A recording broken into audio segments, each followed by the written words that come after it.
Yebo.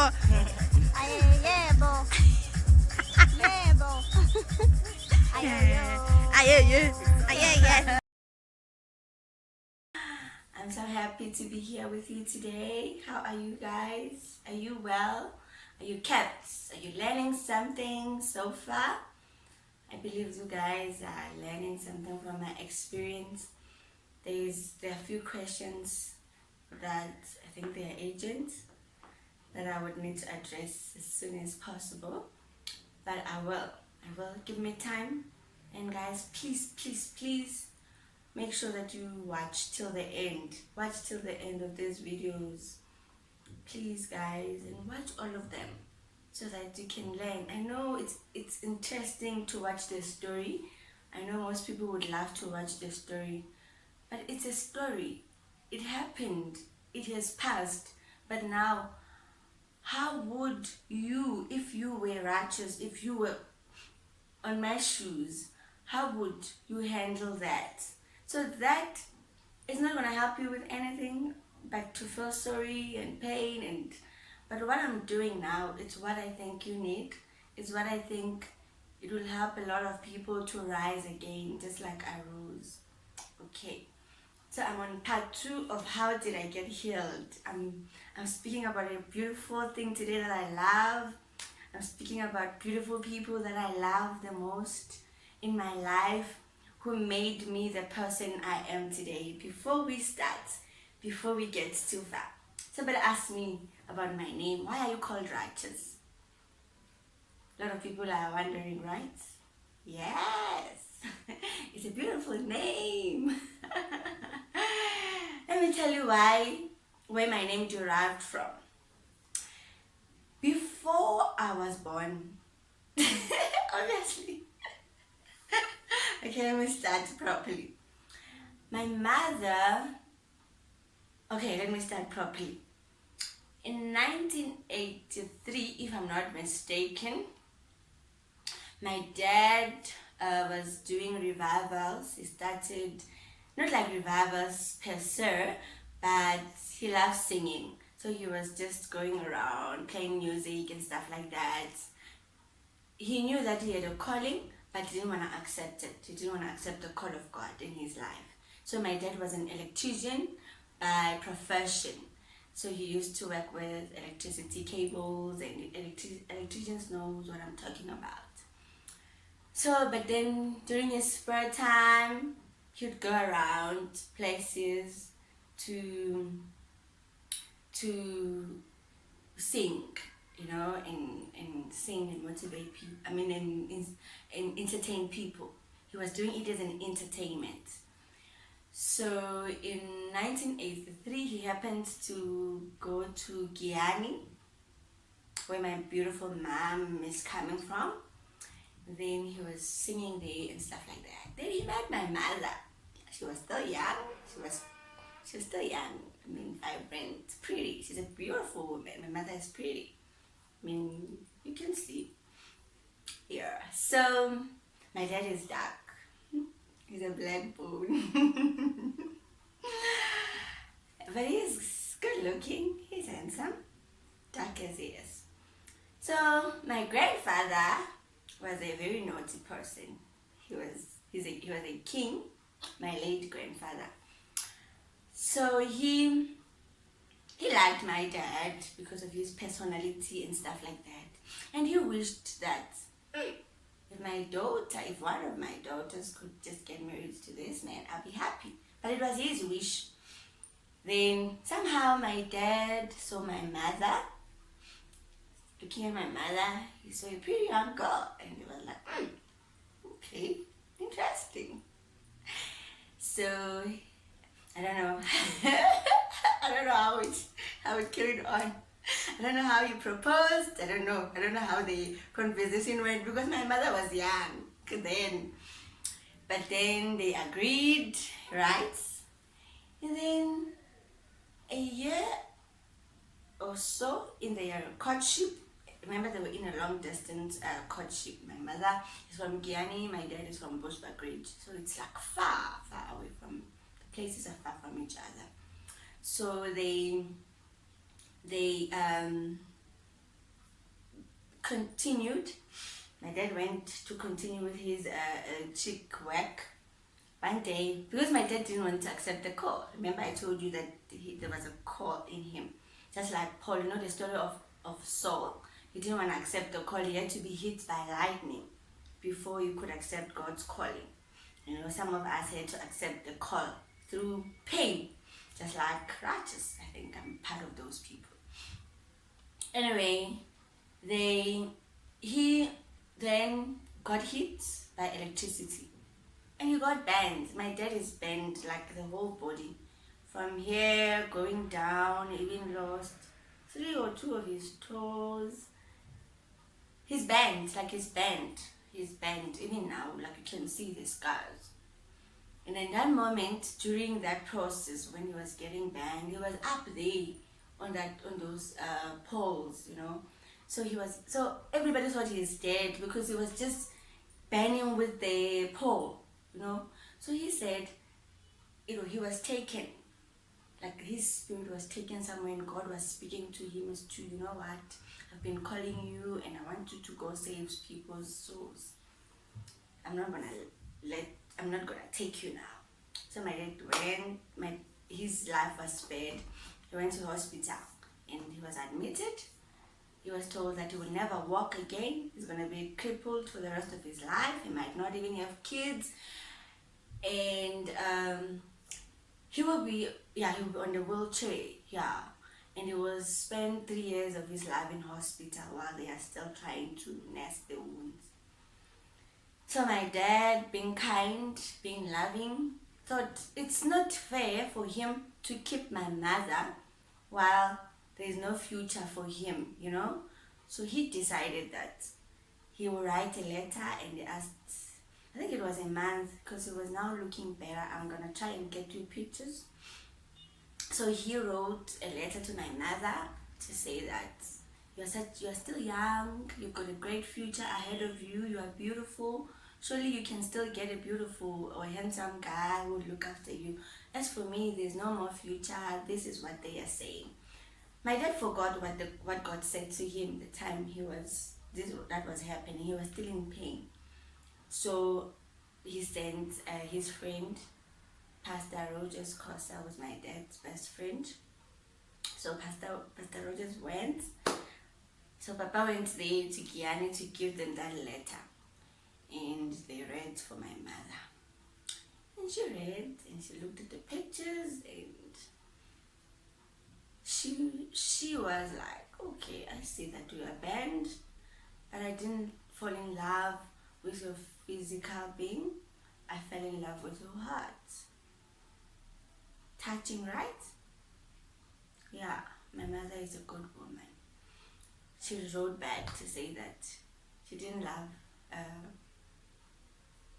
the body, she didn't love whatever that we see with our physical eyes, but she loved his heart. She loves his heart. So Papa went back with the letter to give to show my dad. My dad was excited. I mean, you know, when you are in pain, you know, when you are in that state, you need somebody who will say, regardless of what you are going through right now, regardless of the state you are in right now, I love you.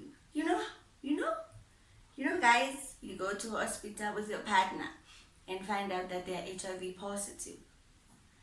They've got cancer. They are sugar diabetes. They are diabetic, whatever disease. You need that partner would say, regardless of that, I love your heart. That's what my mother did. She loved my dad's heart, and my dad was so happy. He was comforted. I think that speed up. I think that was part of the things that speed up his healing process. I would be healed too. So he was happy, and then he wrote in his journal that when God blesses me with a child, if she's a girl, I will name her Righteous. Me, righteous, isn't like me. Righteous, because my wife, Precious, was righteous to me. How beautiful is that, guys? That's how my name derived. So instead of my dad staying in hospital for 3 years, God was gracious, God was precious. He stayed for 3 months. Instead of my dad being crippled, my dad was able to walk. He's walking. You've seen him dancing. My dad he's healthy, he's proper. He's good. He's okay. Then a year or 2 years, my dad had recovered, and he had recovered. He went to Pelobola. They got married with my mother. And after getting married, there's still an issue. They told them that they will not have children. You know, they might not have kids. So a miracle happened. I love saying a miracle happened. So I'm not like Isaac because I didn't take that long, but because the whole time he thought he might not have kids because that's what the doctors said. So righteous happened, you know, I happened and I'm here. So you guys can understand that my arrival to my parents, you can understand what it meant. The joy, the happiness, how they learned to trust God even more, you know, through my arrival. And you could understand the attachment, the way my parents, most people think my dad loves me the most. He loves all of us. I don't know, like my sister will come and tell you how much daddy loves her. My brother will come and tell how much daddy loves him. The twins will come and say they are the best. So all of us, he loves all of us, you know. That's one thing that makes us to be united as well, because we don't feel like this one is mostly loved, that one is mostly loved. We are all treated the same way. Big up to my parents for being the best parents in the world. Okay, so we were passing by there, but I hope when I carry on with my story, with explaining my healing, you'd understand better why I had to go through what I went through, and why some of the things were to be blamed on my dad, you know, because of this connection. My birth says a lot. There's a comment that I had. I think I'm gonna try and get it for you. Somebody had said a comment that this was an attack for my parents, for the ministry, when this happened. So it was not necessarily to harm or hurt me, but them, you know, because even the devil knows that I'm a miracle child, and that connection, the joy that they have when they see me progressing, when they see me doing well in life. Okay, right. How did I get healed? Through the love of my parents, guys. Beautiful people I have in the world. Hence, it was so easy for me to know that what I was in was not love, because I'm from a beautiful family, a family of love. My family is such a, you know, from childhood, my dad has been like, most people wonder why do we speak mostly about my father. I love my mother a lot, too much. My mother made me the person I am today. And every day, if it was not for my mother, I want to tell you guys, I wouldn't be the person I am. She taught me a lot of things. She was strict, yes, but because of her being strict, she made me the person I am today. She disciplined me. She sat down, she's like, you are my firstborn. Once I allow you to mess up, it means all of my kids shall all be a mess. I'm not gonna take that. I will be strict with you. Then I was young. I didn't understand. Why is my mother so strict with me? Why is she so harsh on me? I didn't understand. But today, every day, I appreciate her for the work that she has done in my life. Because honestly speaking, if she didn't do what she did, I wouldn't be the person I am today.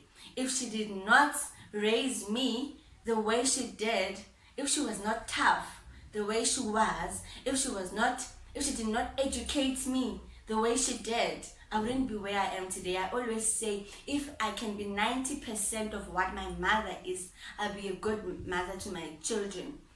Which, I don't know. I seem to be very, very, very sweet and very, I don't know, I'm very light. So she says to me, you must bring your kids here so that I can raise them. And I'm like, yeah, I would love to do that because I know they'll be good children. Look at me, I'm the works of my mother. She did the most, she did the best work ever. She taught me to pray. I learned to pray through my mother. She's a prayerful woman. She taught me humbleness. She's from, like I said, her father is a king. But you wouldn't say, you wouldn't know. My mother is a princess. You wouldn't know because of the way she is. My mother, she's humble. She suffered with my dad. When they got married, my dad had nothing. You know when you have nothing. My dad had nothing. Her to continue saying that she loves my dad in that state is not because my dad was rich. It's not because my dad had things. My dad was poor of the poorest. He was from a very bad background. So she just loved my dad genuinely, not because of what my dad had, right? So she taught me humbleness. She didn't oppress my father because of where he was coming from. They worked hard together to achieve what they achieved. I'm not even embarrassed to say that my parents didn't even have the best education that other people had in life, but they created the best future for their children. I mean, Rachus Jawane, she's qualified. Outreach Chawane, qualified. Miracle Chawane, qualified. Conquer and Conquerors Chawane, they are in the process. They are working on their future. My parents are still working hard to create a beautiful future for us. Some parents, if their parents were not good to them, if their parents did not do good to them, they transfer the very same, I don't know whether it's curses, the generational curses to their next generation, I didn't go to school, why should I take my kids to school? My parents did not do that to us. My parents created the best future for us and made sure that they teach us. We are not spoiled brats. I mean, we are fine now. We are okay. My dad has worked hard. He's a farmer. He's a pastor for a big church. And he did not succeed because of the church. He works hard. He owned driving school. He owned bookshops. He's everywhere. He's a hard worker. He owns trucks. He's everywhere. He's a hard worker. It's not because of the church. My dad is a hard worker and he's a giver. My parents are givers. My mother, from childhood, we grew up with people. There's never been a time where we stayed as a family. We always had people, sick people. My mother, she accepted. My dad was called. My mother wasn't called, but she accepted. We had people, sick people, crazy, diseased. All of these things that you can think of, they came for prayers. Where? In my house. My mother's house. And she agreed. See how of a beautiful woman she is. She would cook. Guys, my mother would cook for all these people. Sometimes we wouldn't have enough, but she would make sure that these people, they eat. My mother, such a beautiful human being, such a beautiful, great human being. From afar, you would think my dad is the one who is looking after all these less privileged. If my mother did not agree, my dad wouldn't do it. My dad is able to be able to do what he's doing because my mother supports. Behind every successful man, there is a strong woman. My mother is a strong woman. She's a powerful woman, and I'm so grateful for my mother. So I can tell you a lot about my mother, but she's taught me a lot of things, and she's that woman that at the age of 27, when I was frustrated, when I was feeling like it's taking forever, she would say to me, Sesinkulu, she calls me Sesinkulu, Sesinkulu, mwana wa mina, like big sister, my child. Look at you, God has blessed you, you are working, God has blessed you, you've got this, God has blessed you. Why are you worried about marriage? There's never a single day my mother came to ask me, when are you getting married? I'd be lying. God is my witness. There's never been a day that my mother came. You know how mothers would be at home? They'd be like, yo, where's your boyfriend? Where's your... Even a single day, I've never had that from my mother. And not because she's not happy in her marriage, but because she didn't want to oppress me. She didn't want to depress me, thinking that there's something wrong with me. That's how matured my mother is. Thank you, mommy. I love you so much. You are such a precious human being in this family. You've taught us a lot of things. I'll tell you a lot about my mother. I'll tell you a lot about my mother. But today it is about how I got healed. So you can see that, I mean, we speak a lot about my father, and most people think maybe my mother wasn't there. My mother has been there. The reason we speak a lot about my father, it's because it's not usual that most people are close to their dads, you know. So we feel blessed because our father is very friendly. Our father is available for us. Our father is friendly. Our father is a provider. Our father is sweet. So we are trying to spread the message to fathers out there that be like our father, be like our dad. It's normal to speak about our mothers, this mother, that. It's normal. There's nothing amazing about speaking about my mothers, you know. So with us, we thought it's better we preach the gospel of being good fathers, because there are good fathers out there. My dad is a good father. He's a pastor, yes, at church, but at home, he's our father. Me, I had that grace when I was 14 years.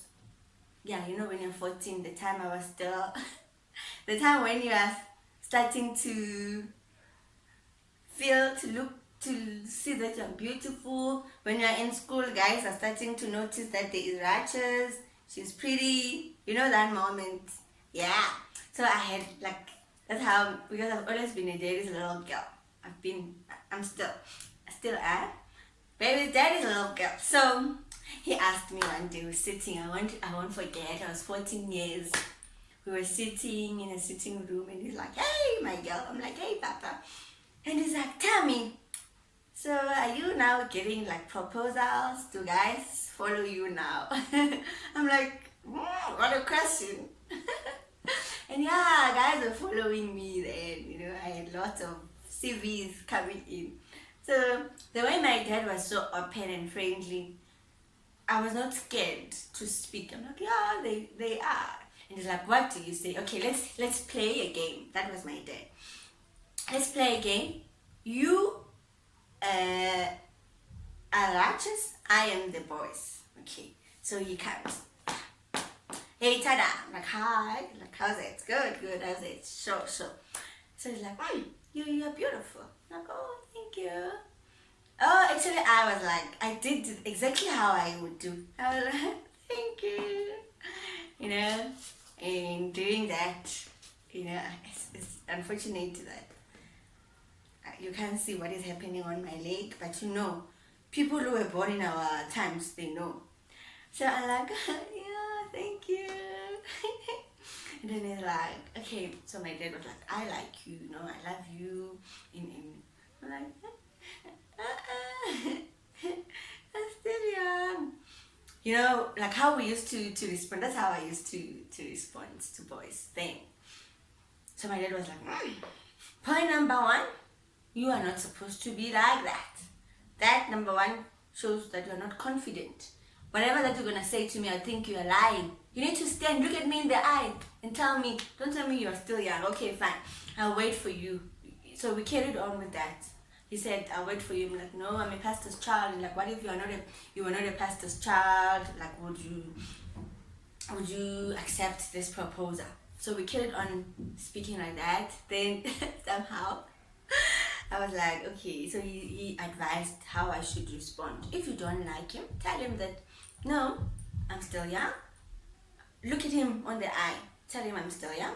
I'm not ready for such things. And I don't even know where this is going. So I still have goals for myself. I'm sorry, I'm not interested.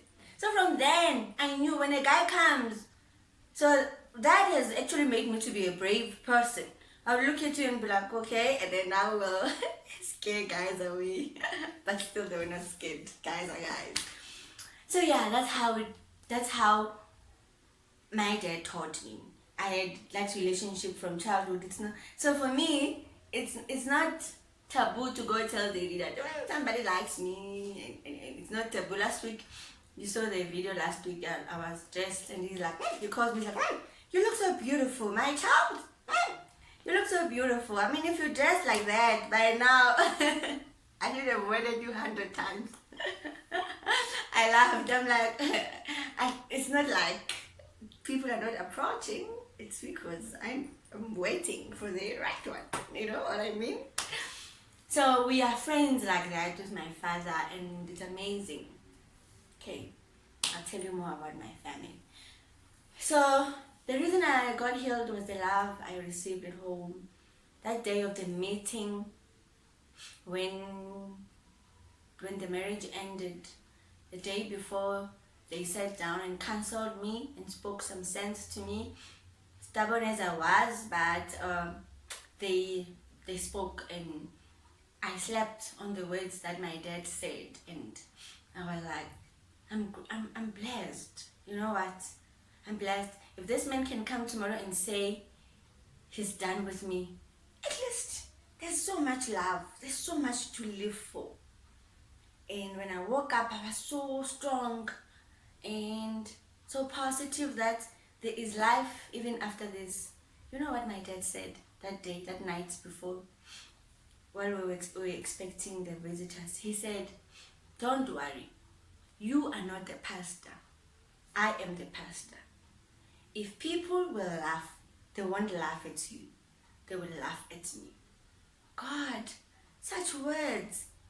Imagine your own father telling you such words. You know, some pastors would say that, you're ruining my reputation. Go back. The fact that my parents had told me, and now he comes back, he says they won't laugh at you. They will laugh at me. I felt so loved. I felt so motivated. I felt so alive. Parents, rejection hurts. There's nothing hurts than rejection. Imagine you are rejected outside, and when you get back home, you find the very same treatment. I plead to you, it's better you have your child back alive than saving your reputation. It's worldly things. Look at me today. Imagine if my parents forced me to go back to that marriage. Do you think I would be here today?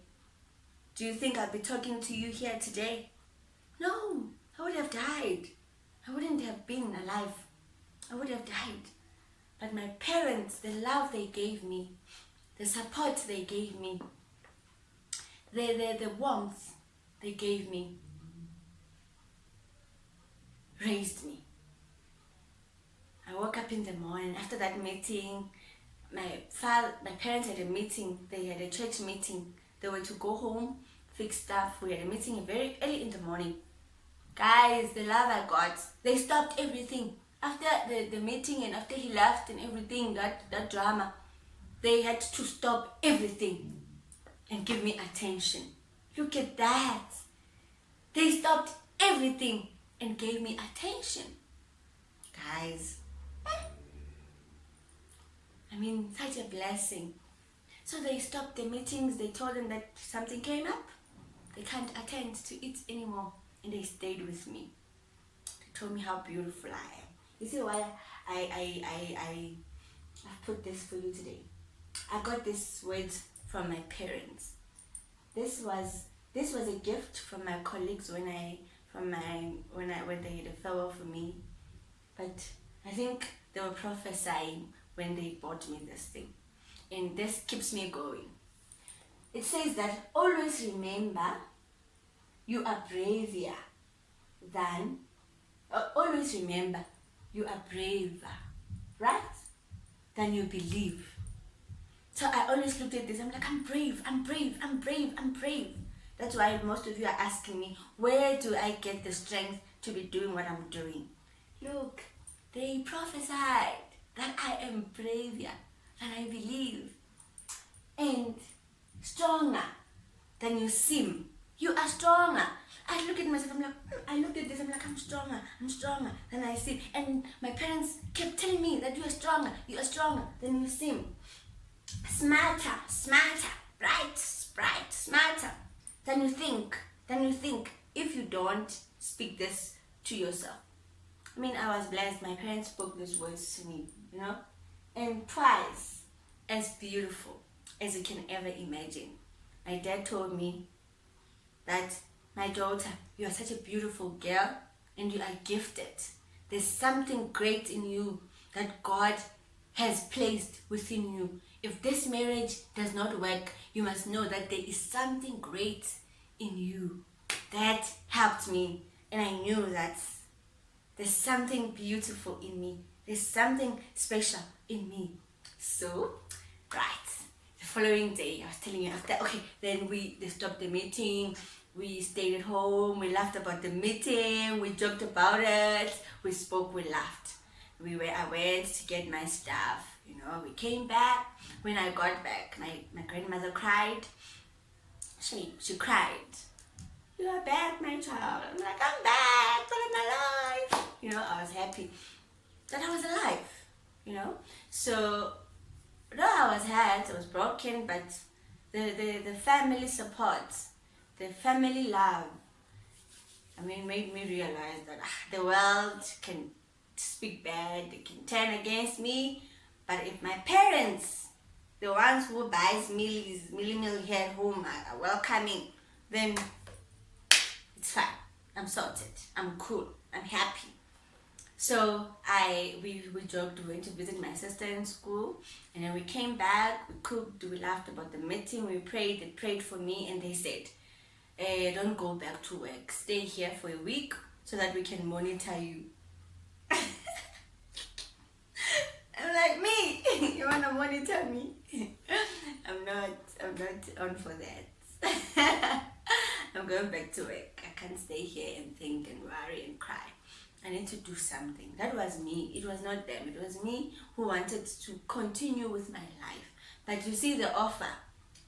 I appreciated the fact that they want to be here for me. So they've given me that offer.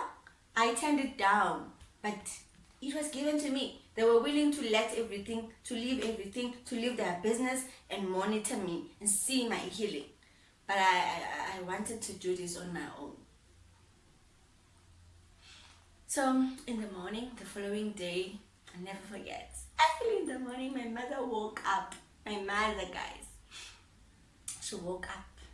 She made soft porridge and she came to my room.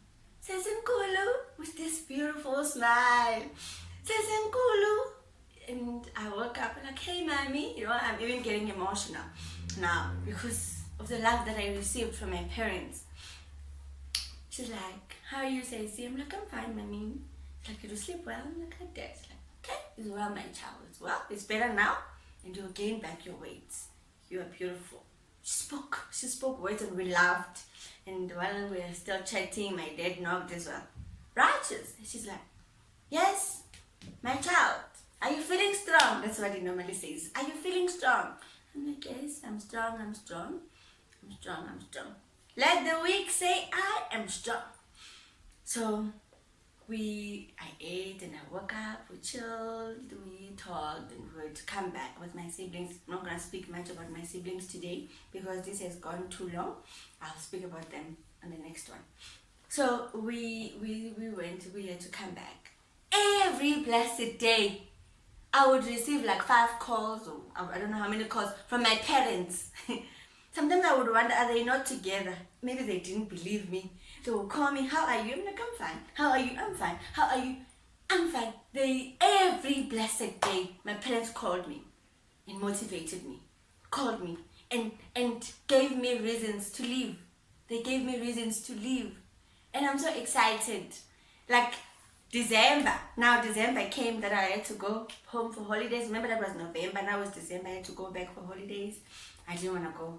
I was scared of what will people say syndrome, So I wanted to stay here in Joburg until the air goes lower, down a bit.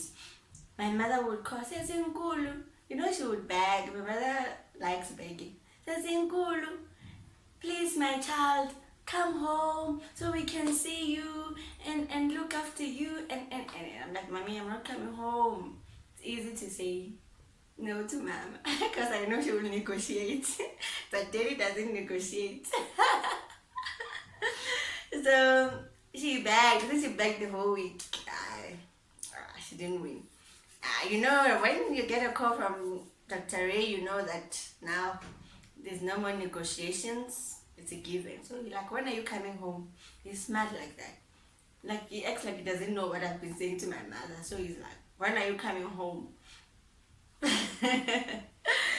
Anyway, I listened and I had to go home. What am I saying? Dear parents, we can be prodigal sons and daughters. We can be disobedient. We can go out, fall pregnant, bring kids to you. We can do all the mess. We can be the most embarrassment in the family. We are kids. We are children. Do not, I pray that may the good Lord help you to never abandon us. Never get to a point where you discipline us to a point where we feel that even at home we are no more wanted, we are no more loved, we are no more needed. There are many parents, I get lots of people who are telling me of how their mothers hate them. Dear mothers, that child was a gift from God. There are women out there. There are women out there who wish to have children, but God did not grace them. He graced you.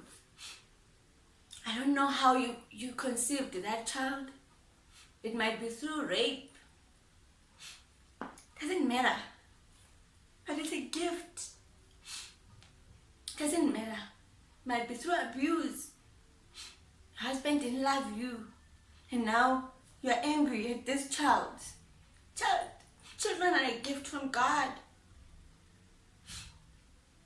Children are a gift from God. They don't know. They don't know. There are many women out there who wish they can have that one child that you hate. That one child that you wish they never came. I pray that may the Holy Spirit heal all the pains in you and teach you to love your children. Teach you to appreciate your children. Teach you, just like Jesus Christ does to us. Remember that prodigal son when he left his father's house with the inheritance. He left, and the Bible says when he came back to his senses, we are children, we lose our senses. But one thing that is beautiful is we always come back to our senses. When he came back to his senses, he decided that I will wake up and go back to my father's house. When we come back, welcome us home. Welcome us home with love. I crown my parents the best in life. They gave me the best gift of life. If my parents rejected me, I wouldn't be here today. If my parents didn't give me the love they did, I wouldn't be here today. I remember when I got back in December, my dad stood in church and said, for those of you who are laughing and saying that, they even hired motorbikes, what an expensive wedding, they even did this and that. He said, it was my money. Why are you worried? Why are you worried about it? I was doing it for my child. I was doing it for my child. Those words, guys, those words, I was still in pain, but those words made me feel loved, comforted. That wow, after being disobedient, my dad would still have guts to speak like this about me. And he said, I'm happy that my child is back home and we are now back as a big family. All of us are home. We can be prodigal daughters. Yes, but welcome back. We are your children. That's how much God loves us. No matter how sinful we are, He welcomes us back home with love. I pray to parents, I plead to you that there's that child that now you are not even speaking to. There's that child that you have blocked. There's that child that she's been trying to call you. She's been trying left, right, center to reach out to you. My dads, you are there. You've become monsters in the family. You've become monsters. Whenever you come home, people run to their rooms. Hey, be a father. Be a father.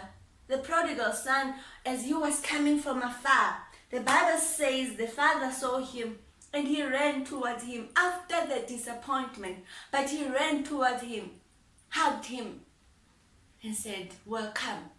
He threw him a big party. The son himself said, I do not deserve to be called your son. Call me one of your servants. Call me one of your workers.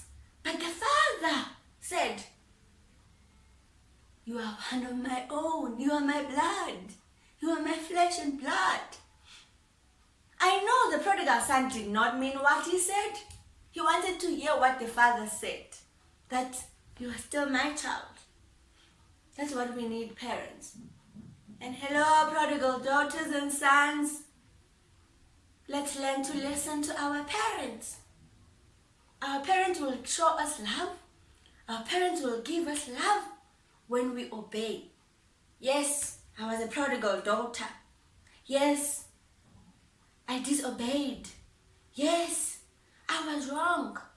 Yes, I accept. Don't do what I did. Hence, I'm doing this. I'm teaching. I'm teaching with my story. I'm teaching with my experience. That you don't fall into the trap that I fell in.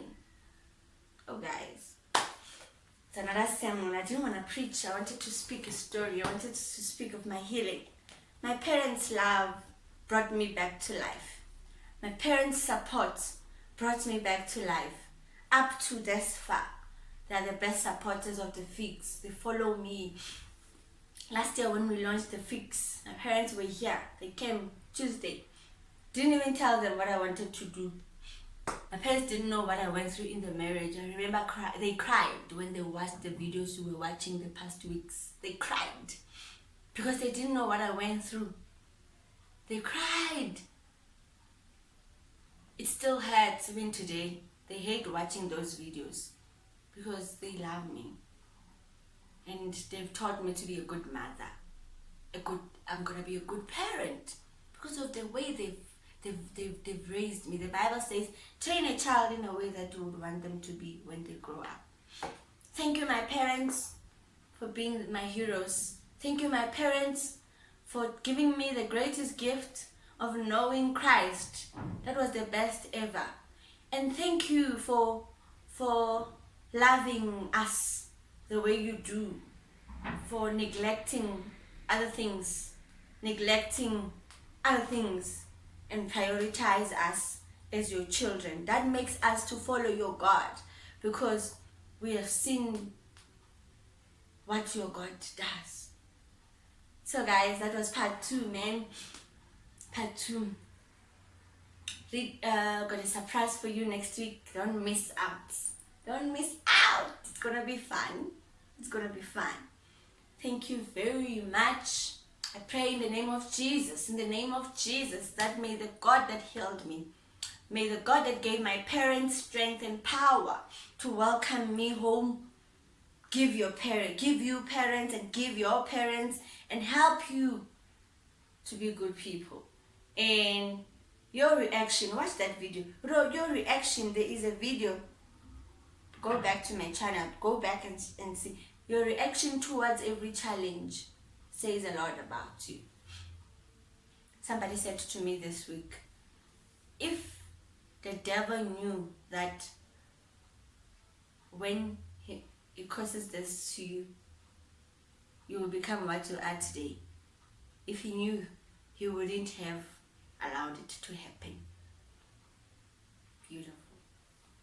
Thank you, guys. Subscribe, like, comment, suggest and do what is good. Thank you guys. May the good Lord bless you. We are on stage 4 of quarantine. Still stay home. Stay home. Be safe. Be safe. Be safe, guys. I love you. I love you. I love you. Thank you for tuning on. And yes, sorry, this was an emotional thing about my parents, and I'm grateful for them.